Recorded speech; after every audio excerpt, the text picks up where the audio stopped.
안녕하십니까 성도 여러분, 한 주간도 평안하셨습니까? 목요 성경 공부 오신 여러분 환영합니다. 오늘은 제5가 할 차례인데요, 그리스도인의 확신 마지막 시간이 되겠습니다. 먼저 제1, 2, 3, 4과 핵심 구절을 암송함으로써 복습하겠습니다. 제1과 핵심 구절, 또 증거는 이것이니 하나님이 우리에게 영생을 주신 것과 이 생명이 그의 아들 안에 있는 그것이니라. 아들이 있는 자에게는 생명이 있고 하나님의 아들이 없는 자에게는 생명이 없느니라. 요한일서 5장 11절로 12절 말씀, 제2과 핵심 구절입니다. 지금까지는 너희가 내 이름으로 아무것도 구하지 아니하였으나 구하라 그리하면 받으리니 너희 기쁨이 충만하리라. 요한복음 16장 24절 말씀, 제3과 핵심 구절입니다. 사람이 감당할 시험 밖에는 너희에게 당한 것이 없나니 오직 하나님은 미쁘사 너희가 감당치 못할 시험당함을 허락지 아니하시고 시험당할 즈음에 또한 피할 길을 내사 너희로 능히 감당하게 하시느니라. 고린도전서 10장 13절 말씀, 제4과 핵심 구절, 만일 우리가 우리 죄를 자백하면 그는 미쁘시고 의로우사 우리 죄를 사하시며 우리를 모든 불의에서 깨끗하게 하실 것이요. 요한일서 1장 9절 말씀이었습니다. 네, 감사합니다. 자, 그러면 제1과 구원의 확신, 2과 기도응답의 확신, 3과 승리의 확신, 4가 사죄의 확신에 이어서 제5가 인도의 확신을 시작하겠습니다.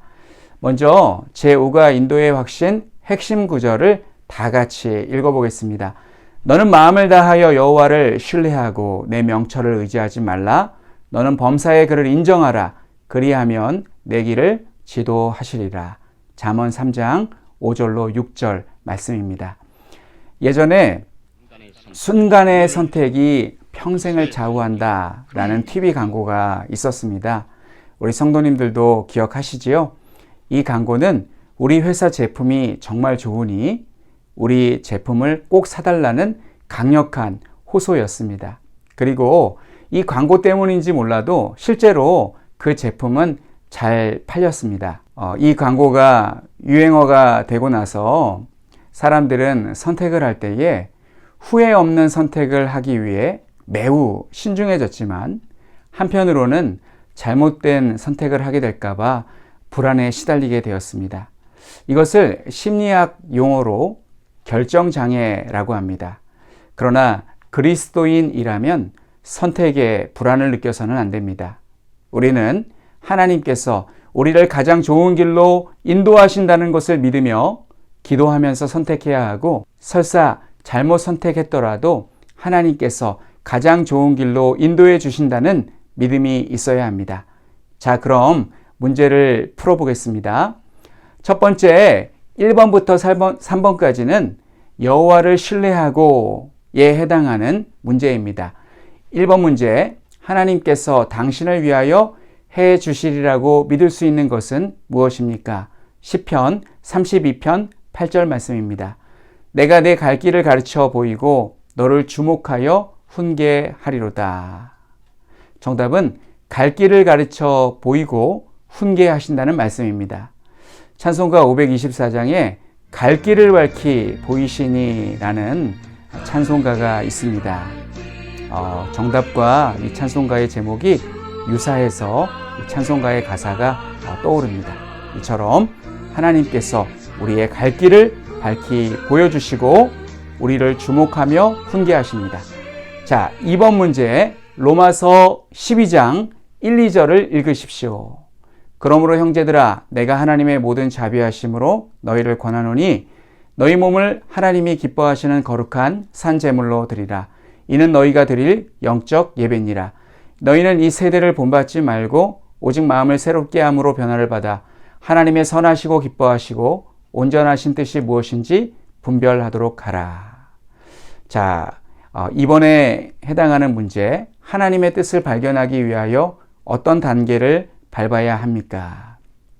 정답은 2절에 나와 있습니다. 이 세대를 본받지 말아야 하고 오직 마음을 새롭게 함으로 변화를 받아야 합니다. 하나님의 뜻은 어떻게 표현되어 있습니까? 하나님의 뜻은 선하시고 기뻐하시고 온전하시다라고 말씀하고 있습니다. 자, 3번 문제. 하나님께서는 누구에게 특별한 축복을 약속하십니까?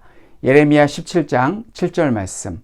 그러나 무릇 여호와를 의지하며 여호와를 의뢰하는 그 사람은 복을 받을 것이라. 말씀과 같이 여호와를 의지하며 여호와를 의뢰하는 자, 그가 하나님께 축복을 받는다고 약속하고 있습니다. 자, 다음 문제 풀기 전에 우리 핵심 구절을 보겠습니다. 너는 마음을 다하여 여호와를 신뢰하고 내 명철을 의지하지 말라. 너는 범사의 그를 인정하라. 그리하면 내 길을 지도하시리라. 내 명철을 의지하지 말라. 이 부분에 빨간색으로 표시가 되어 있습니다. 자, 4번 문제. 예레미야 17장 5절에서 하나님께서는 어떤 경고를 하십니까? 여호와께서 이와 같이 말씀하시니라. 무릇 사람을 믿으며 육신으로 그의 힘을 삼고 마음이 여호와에게서 떠난 그 사람은 저주를 받을 것이라. 어떤 사람에게 경고를 하고 있냐면 사람을 믿으며 육신으로 그의 힘을 삼고 마음이 여호와에게서 떠난 사람, 그에게 하나님께서 경고하고 있습니다. 자, 5번 문제. 당신은 왜 인간의 명철로 자신을 제한해서는 안 됩니까? 이 문제는 해설이 좀 필요한 것 같습니다. 문제를 정확하게 풀기 위해서는 문제를 정확하게 이해를 해야 됩니다. 당신은 우리를 지목하는 인칭 대명사인 것 같습니다. 당신은 왜 인간의 명철로 자신이란 하나님일 수도 있고 또 우리에게 능력 주시는 우리를 가리킬 수도 있습니다. 자신을 제한해서는 안 됩니까? 이사야 55장 8절로 9절 말씀을 읽어보면 이는 내 생각이 너희의 생각과 다르며 내 길은 너희의 길과 다름이니라. 여호와의 말씀이니라. 이는 하늘이 땅보다 높음같이 내 길은 너희의 길보다 높으며 내 생각은 너희의 생각보다 높음이니라. 우리가 하나님의 생각과 뜻을 함부로 재단해서는 안 되는 것은 하나님의 생각과 길은 우리와 차원이 다르기 때문에 우리가 이해할 수 없기 때문입니다. 그래서 우리는 함부로 하나님을 판단해서는 안 되고 그리고 우리를 향한 하나님의 뜻을 함부로 판단하여서 자신을 과소평가하거나 또 낙심하거나 낙담해서는 안 될 줄로 믿습니다. 자, 6번 문제. 예수님께서는 결정을 내리실 때 어떤 원리를 따르셨습니까? 요한복음 6장 38절로 39절. 내가 하늘에서 내려온 것은 내 뜻을 행하려 함이 아니요 나를 보내신 이의 뜻을 행하려 함이니라. 나를 보내신 이의 뜻은 내게 주신 자 중에 내가 하나도 잃어버리지 아니하고 마지막 날에 다시 살리는 이것이니라. 바로 나를 보내신 이의 뜻을 이루기 위해서 예수님께서 행하신다라고 말씀하고 있습니다. 자, 그러면 다음 문제. 너는 마음을 다하여 여호와를 신뢰하고 내 명철을 의지하지 말라. 너는 범사의 그를 인정하라. 그리하면 내 길을 지도하시리라. 너는 범사의 그를 인정하라. 이 부분에 빨간색으로 표시되어 있고 이 구절에서 나온 문제를 풀어보도록 하겠습니다. 7번 문제. 우리는 어떤 영역에서 하나님을 인정해야 합니까? 너는 범사의 그를 인정하라. 그리하면 내 길을 지도하시리라. 오늘 핵심 구절 중에 6절에 있는 말씀인데 어떤 영역, 범사에 우리가 하나님을 인정해야 합니다. 자, 방금 읽어드린 말씀은 오늘 이번 과의 핵심 구절이기도 합니다. 잠언 3장 6절 말씀인데 이 말씀에 보면 어떤 영역에서 하나님을 인정해야 하냐면 범사에 하나님을 인정해야 합니다. 범사란 모든 것을 다 가리킵니다. 교회에서만 하나님의 주권을 인정하고 내 삶의 영역에서는 내 마음대로 사는 것, 그것은 하나님을 신뢰하는 자의 삶이 아닙니다. 우리는 직장과 가정 등 삶의 모든 영역에서 하나님의 주권을 인정해야 합니다. 다음 문제를 풀기 전에 다시 또 핵심 구절을 읽어보겠습니다. 제가 이렇게 자주 핵심 구절을 읽는 것은 성도님들이 익숙해져서 자동으로 암기됐으면 하는 마음으로 여러 번 계속해서 반복해서 읽는 것입니다. 너는 마음을 다하여 여호와를 신뢰하고 내 명철을 의지하지 말라. 너는 범사의 그를 인정하라. 그리하면 내 길을 지도하시리라. 내 길을 지도하시리라. 이 부분이 빨간색으로 표시가 되어 있습니다. 자, 그러면 8번 문제. 하나님께서는 그분의 뜻을 분별할 수 있도록 어떤 방법을 주셨습니까? 시편 119편 105절과 고린도전서 2장 12절 말씀입니다. 주의 말씀은 내 발의 등이요 내 길에 빛이니이다.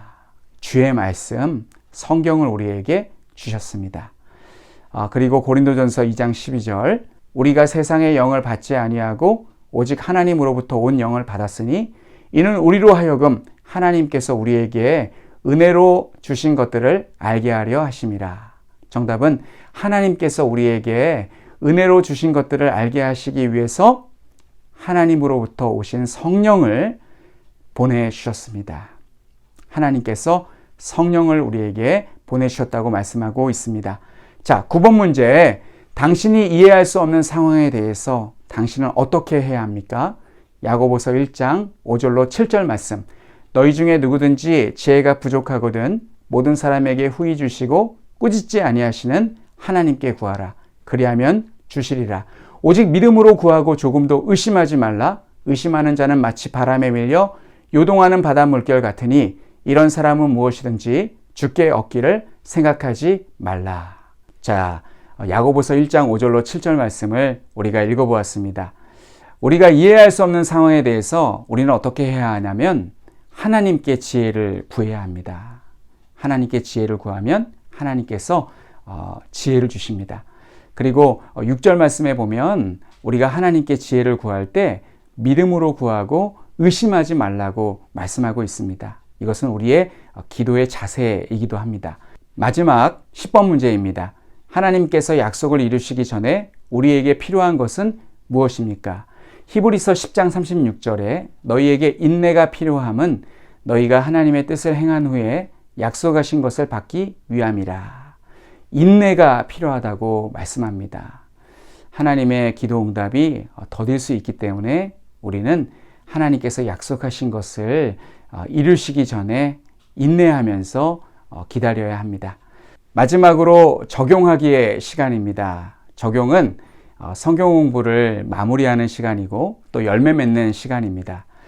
안타까운 것은 그리고 아쉬운 것은 오프라인에서 우리 성도님들과 함께 교회에서 모여서 성경 공부를 하면 이 시간이 참 재밌습니다.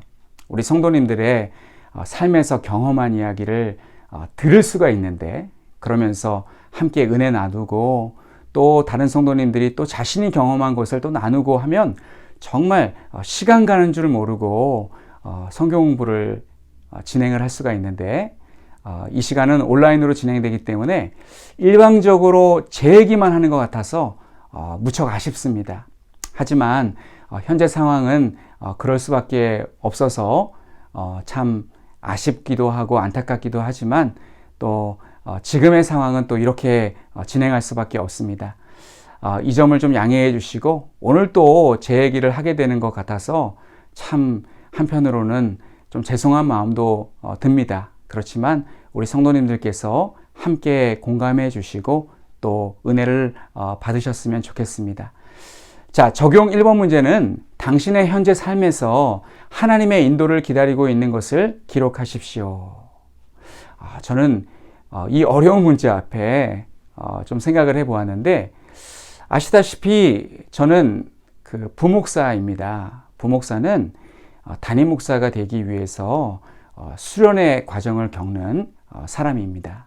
그래서 저는 담임 목회를 준비하는 그런 입장입니다. 그래서 담임 목사가 되거나 아니면 교회를 개척해야 하는 상황입니다. 그래서 그 두 가지를 놓고 준비하면서 하나님의 인도를 기다리고 있습니다. 자, 두 번째 적용. 그것에 대하여 당신은 하나님을 의뢰하면서 무엇을 하고 있습니까? 하나님을 의뢰할 뿐 아니라 내가 무엇인가를 준비해야 된다는 그러한 문제입니다. 저는 40세에 목사 안수를 받았기 때문에 부목사 경력이 제 나이 또래 목사님들보다 많이 짧기 때문에 좀 더 사역을 해서 연수를 채워야 합니다.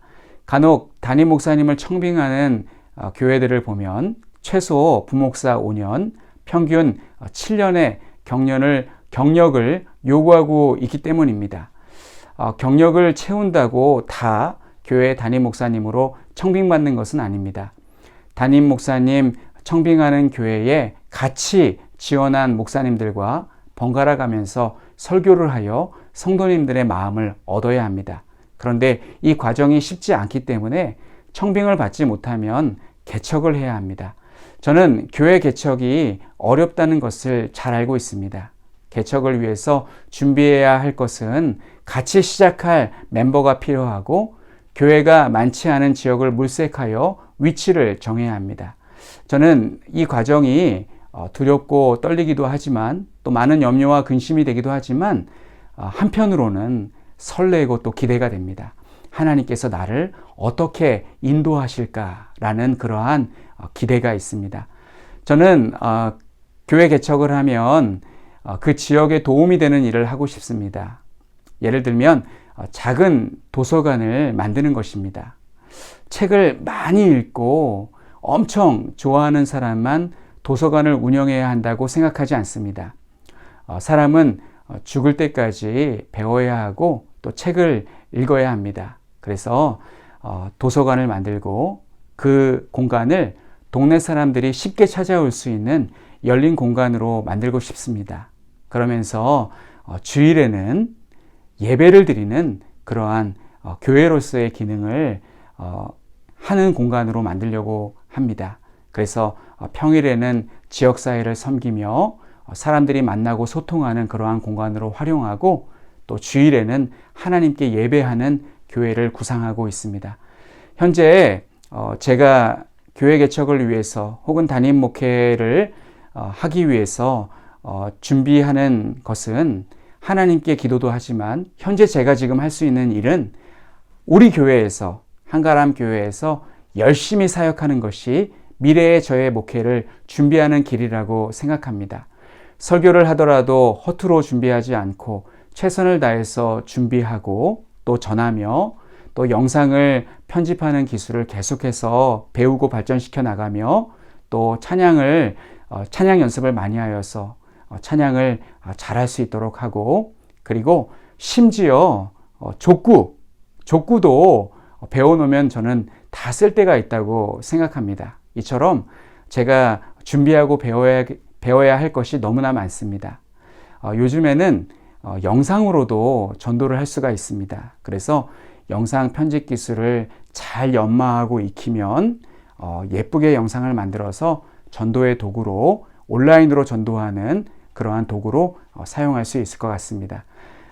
성도님들에게 주저리 저의 생각을 나눠보았는데요. 성도님들께서 저를 보실 때 아이고 앞으로 조 목사 어떻게 하나 이렇게 염려가 되지 않도록 잘 준비하여서 성도님들이 저를 보실 때 조 목사님은 다 계획이 있으시군요 이런 말을 듣도록 앞으로도 미래의 목회를 잘 준비하여서 우리 교회에 부담이 되지 않도록 그리고 저는 제 길을 찾아가도록 최선을 다하도록 하겠습니다. 자, 이렇게 순전히 제 얘기로 적용을 마쳤습니다. 자, 이것으로 5주 과정 그리스도인의 확신 마치도록 하겠습니다. 지금까지 시청해 주시고 함께 공부해 주셔서 감사합니다.